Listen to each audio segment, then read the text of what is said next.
Good afternoon, everybody. How are you today? You are to our coffee chat. You ask coffee and 5 questions. Everybody, clap your hands.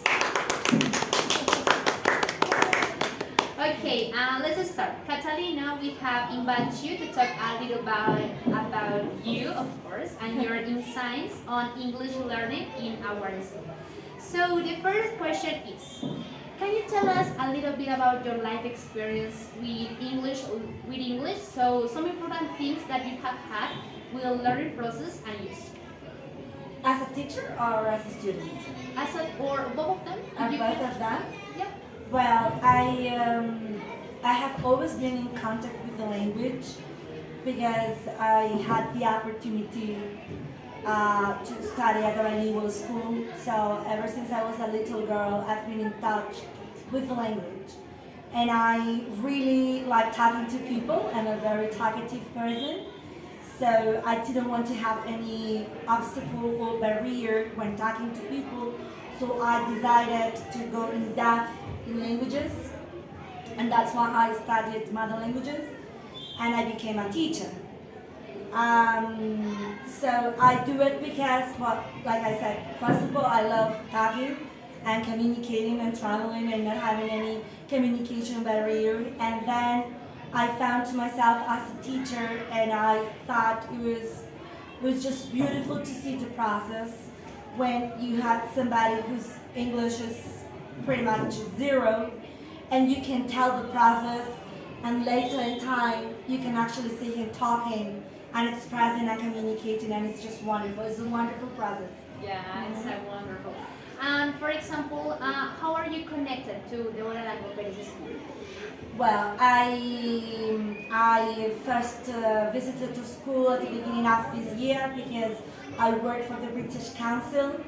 I am an ELT mentor. I am attached to Convenio 2270. And I am somehow like the bilingualism consultant for the school, and that's how I had the great and lovely opportunity to be here. Wow, Yeah. very curious for the answer of that question. According to your experience, could you please describe how the idea English learning should be? Well, I think that regardless of what the student is assigned, the ideal learner should have this great motivation towards the process itself. I think that we should have very clear in mind what is it that we want to do and what is it that we need to learn for us to be able to do what we want to do, right? And I think that the ideal learner should be aware of that, should be aware of his own responsibility, because sometimes we think that we don't learn English or we do not learn math because of the teacher or because of the school. But how many times do we stop to reflect upon our own responsibility and what is it that we do for us to reach our goals? So I think that the ideal learner should be highly motivated, should take responsibility, should use different resources, and should make things happen. I'm going to reach my target, whatever it takes, which is of course very idealistic. Right? Yeah, it's so great. The last one. With the aim of highlighting the advantages we have in our school, how do you perceive bilingualism like in public schools like that, in contrast to bilingualism in private schools? Well, it's a very interesting question, kind of difficult to answer as well. Sadly, there is a huge gap between private and public education in Colombia,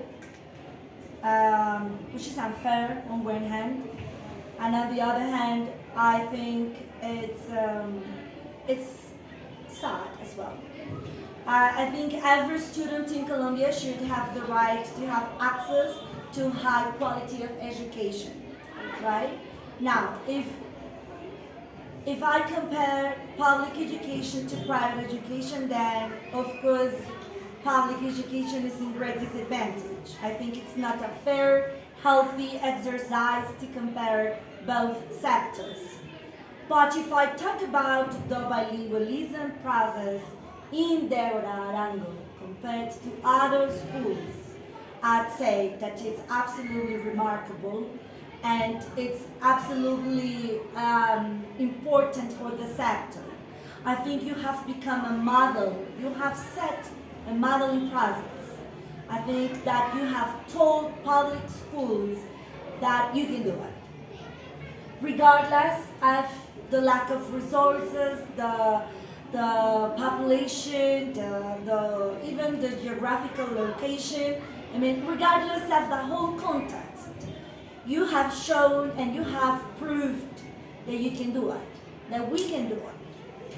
And it happens because you have people from the very main principal of the school who believes in the process and who wants to change reality and the scenario for all students.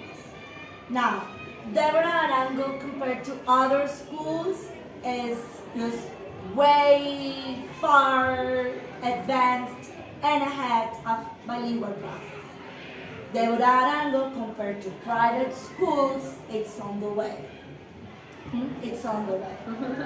I could say, and from this type of exercises, from your English level, I could take you to a private school, you and your partners, and you could hold a conversation. You could have this same exercise with the students from private schools. So yeah, we might not be at the same level yet. Like I said at the beginning, it's not a fair comparison exercise, but we're not that far. Deborah Arango, different from the rest of public schools, right? Okay. Yeah. Okay, so thank you very much. That's the end of this interview. Morning has broken and the coffee has spoken. Thank you very much. See you later.